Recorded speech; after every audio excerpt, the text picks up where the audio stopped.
Today we're getting into the latest Tesla news, including a load of upcoming product info from Tesla's chief designer, the mixed reaction to Tesla's huge price cuts, Tesla building the machine to build the Cybertruck, and more, so let's get into it. First up today, the future of Tesla's full self-driving capability is constantly up in the air. There have been a lot of promises, hardware upgrades, hardware removals, and more, but the latest for Tesla's self-driving hardware appears to be another hardware removal. At this point, Tesla has removed radar sensors and ultrasonic sensors. Most of the capability radar-enabled has been replaced with Tesla Vision, but safety features brought with ultrasonic sensors are still unknown as to their arrival. All Tesla says is that in the near future, once these features achieve performance parity to today's vehicles, they will be restored via a series of over-the-air software updates. I've argued that this is a really bad approach, leaving these features off of brand new customer cars, but the next hardware removal appears to be a camera. At this point, Tesla makes production changes in China before they do anywhere else, and new regulatory documents have confirmed that Tesla is planning to update the front cameras on the Autopilot sensor suite. Right now, it's 3 rather low-resolution cameras, and they plan to reduce this to 2 cameras, making them each higher resolution. Chris Zhang posted these photos saying, quote, "The Autopilot Hardware 4.0 front camera will be reduced to 2 because of the significant increase in both pixel density and field of view.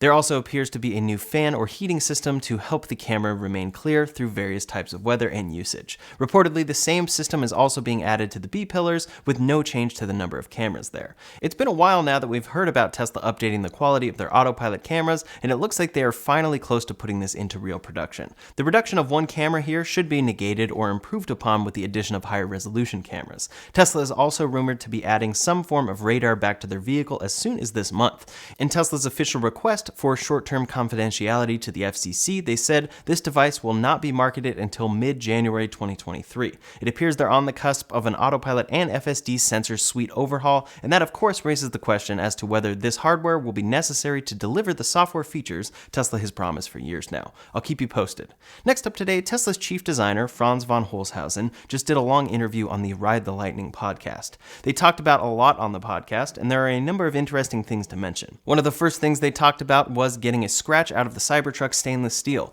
Franz said that it will be difficult to scratch, but if you do, it's something you can fix yourself. Quote, "We spent a lot of time developing a finish that can be, the stainless is incredibly hard. So if in the event that there's a scratch, we do have a process that you could yourself basically buff it and remove the scratch as well and return to the basic finish that's on the stainless. It's a different process. It's not the same as the brush finish on a refrigerator or a DeLorean or something. There's an intentional finish that we apply to it, and it is able to be cured or fixed, or in the event that you know it's going to be something pretty intense that does actually scratch the surface." That's certainly exciting to hear, but they talked some more about the Cybertruck. Regarding Cybertruck rivals like the Rivian R1T, Ford F-150 Lightning, GMC Hummer EV, and more to come, Franz said, quote, "I think it's great that we're seeing other manufacturers out there doing this. I think the challenges are still competitively priced vehicles, and I think also having the utility and range. The usability basically is really challenging, and I think we're still leaders in a lot of those areas." That could be a bit of a hint as to the final Cybertruck specs, saying that they're a leader in a lot of those areas, and likely will maintain that with future products. Regarding the yoke on the final version of the Cybertruck, Franz all but confirmed that it will happen. Quote, "I think the yoke makes a lot of sense. Once you experience it, it's a great driving experience combined with Autopilot. It makes the whole kind of user experience and the interior cockpit simpler and cleaner, and so yeah, we're looking at the yoke there too." The interesting thing to see is whether or not this will be an option. I think initially Tesla will ship the Cybertruck one way for ease of manufacturing, but for the Model S and X, they recently added the option to configure with a round wheel. Regarding that change, Franz said, quote, "We had a car that people really loved, and if somebody loved the car but the yoke was in the way, we want to remove that obstacle. I think this may eventually be the case on the Cybertruck." He also confirmed that the Cybertruck will not have door handles and will instead function as the Model X front doors do. The Cybertruck design is finalized and nearing production. For the Model 3 and Y, there have been rumors that Tesla would also remove stocks in line with the Model S and X and now Cybertruck, but Franz said, quote, "I think there's things that we're always looking at. So you know that those vehicles are great at what they are, and I think we haven't seen a need or demand for a change, so don't fix it if it isn't broke." That's kind of the mentality. Regarding the Model S, Franz said that he is still working on the Model S and looking at improvements nearly every day, especially regarding the UI. For the refresh, it took them about a year to get that work finished up. Regarding future paint colors, like Tesla is now offering in Berlin, Franz says that he has the second say and Elon has the final say with their designs, all made at the design studio. He said, "Wait and see," and that he hopes that they will have some new paint colors coming to the US soon. Definitely something to look forward to. Regarding the Roadster, he said that they're evolving that car, but mass electrification is their main priority. Quote, "We're developing the car. I think you know we have priorities as a company, and the priorities are mass electrification, and Roadster is not a mass product. So unfortunately, it takes its kind of position, but we are working on it in earnest. And I think the time that we've taken has enabled us to really improve on basically every metric that we set out to establish when we first debuted that car." As for those specific specs, he said, "I think if you can just extrapolate the performance and the usability of a Plaid Model S, and you can imagine where that could go, then I think your imagination takes you where we're headed as well." Tesla is hard at work on a number of things, and it's clear that improvement is always on the table. While the exterior of a car may look like it's unchanged for a while, they are constantly tweaking things in ways that greatly improve the vehicle over time. It's a great interview and definitely worth checking out. Next up today, the big story right now is Tesla's massive price cuts. Tesla dropped the Model 3 rear-wheel drive by $3,000, the long range by $8,000, and the performance by $9,000. They dropped the Model Y $13,000, the Performance Model Y by $13,000, the Model S $10,000, the Model S Plaid $21,000, the Model X $11,000, and the Model X Plaid $19,000. These price cuts happened immediately overnight, frustrating and exciting many customers. Overall, this leads to a few different opinions. Some people think that means that Tesla is failing, none of their cars are selling, and they desperately need to drop prices because of competition arriving.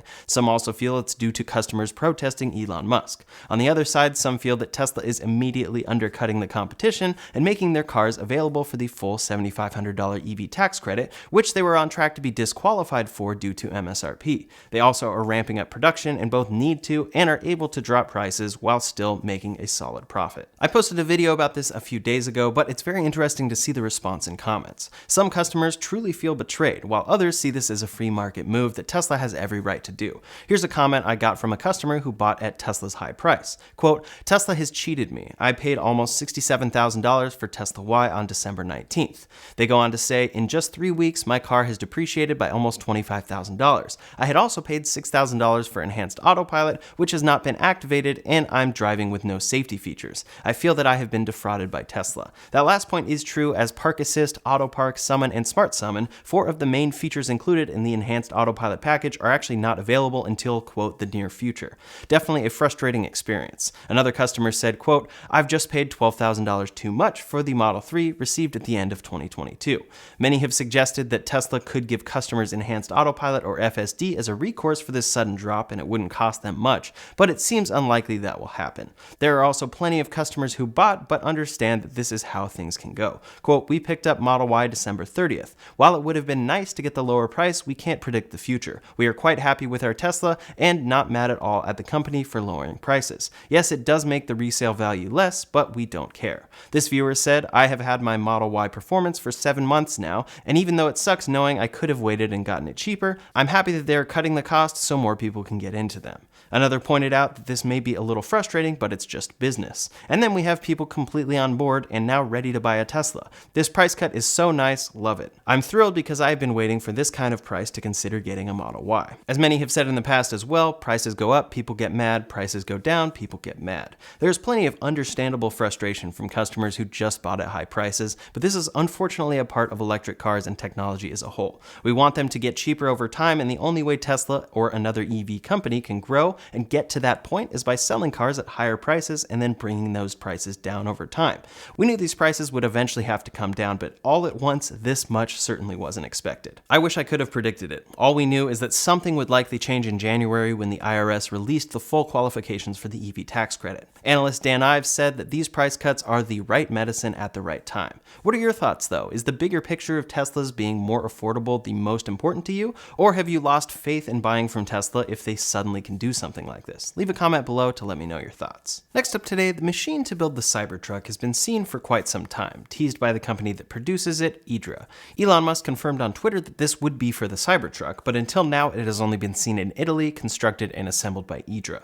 Now this machine has officially been spotted assembling inside Giga, Texas. This comes via a drone flyover and caught a glimpse at Tesla assembling this massive 9-ton gigapress in the area where they plan to build the Cybertruck body. While this may seem like a small update, it's actually pretty pretty big. There's a lot of progress still to go, but finally seeing this machine inside Giga Texas means Tesla is truly on the path to production for the Cybertruck. It's not just a machine they ordered, but a machine they are prepping to use within Giga Texas. They also plan to have a second 9,000-ton gigapress in this same area, and it's unclear from these images if both are being assembled or not. While this is the machine to build the Cybertruck, it ultimately uses dies to go inside of the machine. These dies within presses and casting machines can wear out over time, and it appears Tesla may be now taking this step into their own hands for future production. Tesla has filed for a $59 million die-cast shop at Giga Texas, according to new filings. Quote, "The term die almost certainly relates to die casting, which serves several purposes. Within automotive die casting, there are stamping, plastics, and casting subcategories, all of which Tesla is currently hiring for at various locations, including Giga Texas.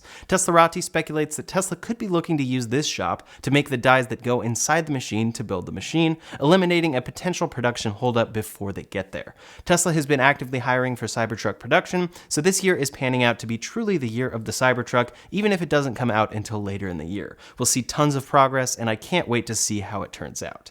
Next up today, there are new rumors again that Tesla is on the cusp of a deal to build a new factory in Indonesia. This could particularly help them secure a large supply of nickel for their batteries. Bloomberg said that Tesla is closing in on a preliminary deal for an EV plant in Indonesia, where it would make as many as 1 million cars per year. Quote, "The discussions include plans for multiple facilities in the country serving different functions, including production and supply chain. This deal hasn't been signed and still could fall through, but it also could have some merit. At the same time, though, these rumors have happened for a while now with Indonesia, and Elon Musk said, 'Please be cautious about writing articles citing unnamed sources, as they are frequently false.' This was in response to a Tasmanian article saying Tesla was close to this deal. Many were expecting Tesla to announce their next factory location by the end of 2022. That did not happen, but we'll likely hear something in the coming months as they continue expansion. Last up today, some updates about other automakers. Ford originally partnered with VW in 2020 to use their MEB platform when launching an EV in Europe. This strategy made sense for speed and profitability, but now Ford is already looking to develop their own in-house platform.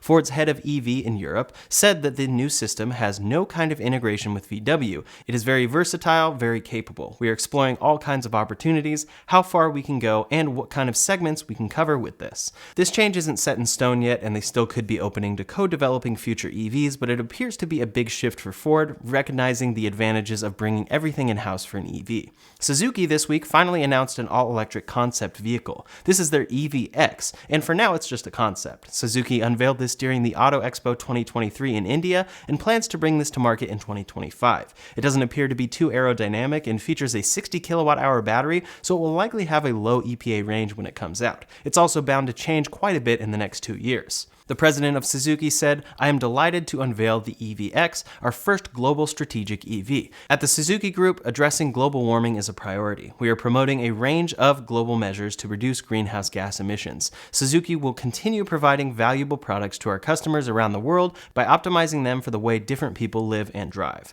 VW saw commercial vehicle sales grow in 2022, especially led by their EV deliveries doubling. The main EV that helped this was their new ID. Buzz electric van. Deliveries of this van began in the second half of 2022, and they reportedly delivered 6,000 of them within the year. They also have reportedly made over 10,000 and continue working on production. Quote, "Our ID. Buzz created a real buzz in 2022, not just here, but all over the world. We are very happy with the launch of our first all-electric bully from Hanover. Now our task is to further ramp up production of all models and to deliver the vehicles to our customers and fans. This is the commercial version of the ID. Buzz, and Volkswagen plans to ship the consumer version of this in the US in 2024. In 2022, GM delivered a total of 122 Cadillac Lyriqs. Quote, "General Motors says it was purposely slow with the rollout as it worked through issues with its new electric vehicle and to ensure customers receive the best quality. Reportedly, they have a few thousand Lyriqs stockpiled for 2023 deliveries, but are waiting to deliver them because Cadillac has also required engineers and specialists to inspect the Lyriq while teaching technicians how to work on it before dealers are allowed to deliver them. They are taking it slow, but 2023 should be the year that we see this car scale up. It's in a good spot with its combination of specs and luxury, but it is one of the vehicles disqualified from the EV tax credit due to its MSRP and the IRS not considering it an SUV.